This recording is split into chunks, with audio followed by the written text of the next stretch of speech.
Hello, সবাই কেমন আছো? আর আমি ভালোই আছি। তাই আজকে আমার রেসিপিটা দ্য হাউস কিচেন কর্নারে আমি চলে আসছি। তা আমার রেসিপি হচ্ছে আজকে ইলিশ মাছের লেজ আর মাথা দিয়ে একটা রেসিপি করব। তার জন্য লাগবে বেগুন আর মিষ্টি কুমড়ের যে ডাঁটাটা পাওয়া যায়, আর মিষ্টি কুমড়ের ডাঁটাগুলো নিয়েছি, আর আলু নিয়েছি, টমেটো নিয়েছি, কাঁচা লঙ্কা নিয়েছি, আর কালো জিরা নিয়েছি, একটু লেবু নিয়েছি, আর মশলা যা দরকার তাই তো নিয়েছি, হলুদ, নুন, কাশ্মীরি কালার মরিচ, জিরা, ধনিয়া গুঁড়া, এসব সব নিয়েছি। নিয়ে তাহলে আমার রেসিপিটা আজকে আমি শুরু করছি। তো কেমন, তাহলে আমার সাথে থাকুন, দেখুন আমি কি করছি। তাহলে আমার রেসিপিটা আমি শুরু করি। তাহলে আমি এখন একটা কড়াই বসিয়েছি, কড়াইটা গরম হবে, গরম হওয়ার পরে আমি তেল দেব।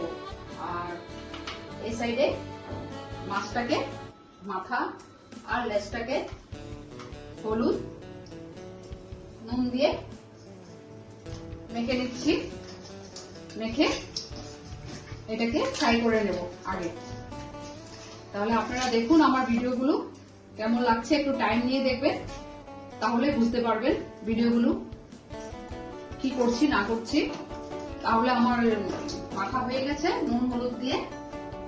এখন আমি সরষের তেল দিচ্ছি। সরষের তেল দিয়ে আমি এখন গরম হচ্ছে, আমি মাথা আর লেজটাকে ফ্রাই করব। তেলটা গরম হয়ে গেছে, এখন আমি মাথা এভাবে দিয়ে দিচ্ছি আর লেজটাকেও দিয়ে দিচ্ছি, দিয়ে ফ্রাই করে নিচ্ছি। তাহলে দেখুন ইলিশ মাছটা আমার এইভাবে ফ্রাই করে নিচ্ছি। মাথাগুলোকে লাল লাল করে ফ্রাই করবো। লেজটাও লাল হয়ে গেছে, এইভাবে করে লাল লাল করে ফ্রাই করে নিচ্ছি ইলিশ মাছের মাথা আর লেজটাকে। দেখুন আমার ডিপ ফ্রাই হয়ে গেছে ইলিশ মাছের মাথা আর লেজটা হয়ে গেছে। এখন আমি একটা বাটিতে তুলে নিচ্ছি। আর ইলিশ মাছে কোনো সময় পেঁয়াজ রসুন দিতে হয় না, কারণ ইলিশ মাছটা এমনি অনেক সুন্দর টেস্টি মাছ। আর ইলিশ মাছের নিজের একটা নিজস্ব ভালো গন্ধ আছে, তার জন্য রসুন আর পেঁয়াজ দিলে টেস্টটা নষ্ট হয়ে যাবে। তাই আমি কোনো সময় ইলিশ মাছে রসুন পেঁয়াজ দিই না। এখন তুলে নিচ্ছি। দেখুন ফ্রাই হয়ে গেছে।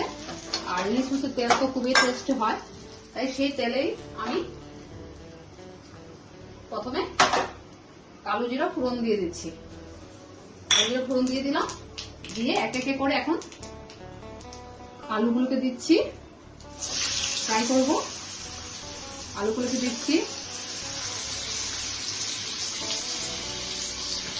আলুগুলো দিয়ে বেগুনগুলো দিলাম, ডাঁটাও দিয়েছি, কুমড়োর ডাঁটা দিয়ে এইভাবে করে এগুলোকে ফ্রাই করে নেব। দেখুন আলুগুলো ফোড়ন দিয়েছি, পেঁয়াজ রসুন কিছু দেয়নি, টমেটো দেবো, একটু কাঁচা লঙ্কা দেবো, দিয়ে করবো। অন্য কিছু দিলে ইলিশ মাছের গন্ধটা চলে যাবে।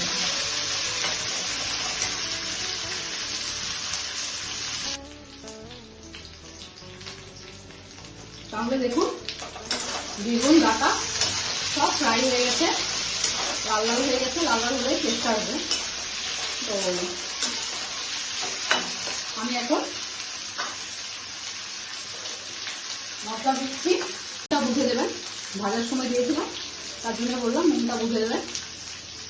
আর হলদি গুঁড়া দিচ্ছি, ধনিয়া গুঁড়া দিচ্ছি, জিরার গুঁড়া দিচ্ছি, আর কাশ্মীরি কালার মরিচ দিচ্ছি।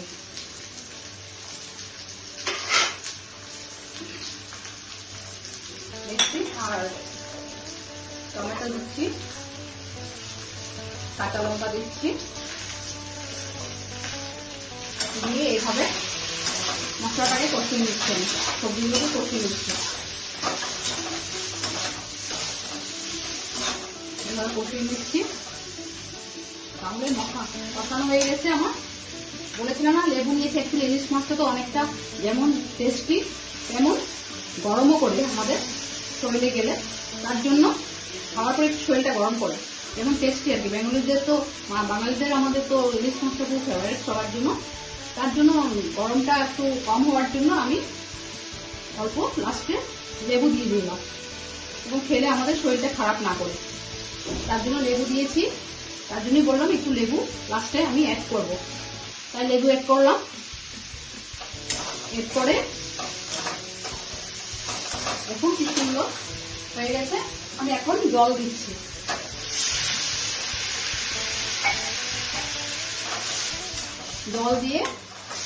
জল দিলাম, জল দিয়ে আমি 10 মিনিট ঢেকে রাখবো। দেখুন আমি 10 মিনিট ঢেকে রাখছি।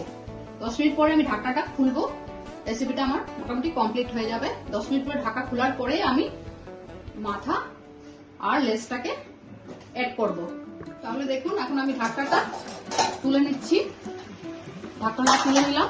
দেখুন কি সুন্দর কালার আসছে আর সুন্দর গন্ধ বেরিয়েছে, কারণ ইলিশ মাছ তো, ইলিশ মাছের তেলটা পড়েছে, তেলটা দিয়ে করেছি রেসিপিটা। এখন মাছটা এইভাবে গ্যাসটাকে দিয়ে দিলাম, মাছটাকে এইভাবে দিয়ে দিলাম। এখানে কোনো কিছু আর উপরে কিছু অ্যাড করবো না, কারণ ইলিশ মাছের টেস্টটা নষ্ট হয়ে যাবে, তার জন্যই লেবুটা দিয়েছি। লেবুর রসটা দেওয়াতে আরো ভালো গন্ধ আসবে। আর অন্য কিছু পড়ে গেলে, রসুন পেঁয়াজ আদা এসব পড়ে গেলে কি হবে, ইলিশ মাছের স্যান্ডটা পাওয়া যাবে না। আর ইলিশ মাছটা এমনি নিজের একটা তো স্যান্ড আছেই খুব সুন্দর, তার জন্য এটাকে নষ্ট না করার জন্যই আমি কিছুই দিলাম না, পেঁয়াজ রসুন আদা কিছু দিলাম না। তাই দেখুন আমার রেসিপিটা কমপ্লিট হয়ে গেল। লেজ দিয়ে মাছের মাথা দিয়ে রেসিপি, ইলিশ মাছের লেজ আর মাথা দিয়ে একটা রেসিপি করেছি আজকে। তো আমার সাথে আপনারা আছেন, দেখেছেন, আর কেমন হয়েছে বলবেন, আর টাইম নিয়ে একটু ভিডিওগুলো দেখবেন, তাহলে আমার ভালো লাগবে। ঠিক আছে, তাহলে আমি একটা ঢেলে নিচ্ছি। এখন আমি